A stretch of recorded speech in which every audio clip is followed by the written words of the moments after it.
F'Ottubru li ġej se tiftaħ Casa Apa Bologna, dar għal persuni b'diżabilità fil-qalba tal-Mosta.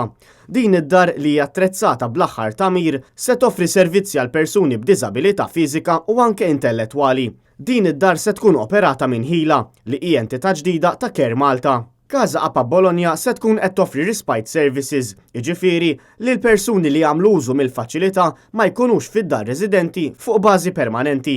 Id-dar tinsab fiċ-ċentru ta' Triq il-Kostituzzjoni fejn anke l-pożizzjoni tal-post juri l-importanza tal-inklużjoni fis-soċjetà tal-persuni b'diżabilità.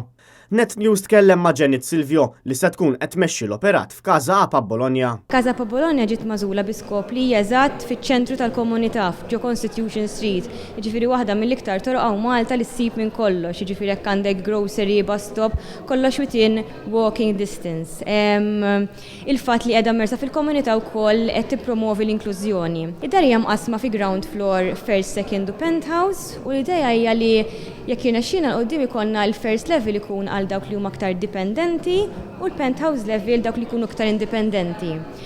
Kull sular ħajkollha support station fejn ħajkun hemm il-personal support assistants li ħajkunu qegħdin jagħtu servizz personalizzat il-klijenti tagħna. Id-dar fiha wkoll multi-sensory room li hi kamra magħmula tapposta sabiex tiżviluppa sensi bl-użu ta' mużika u dawl fost oħrajn.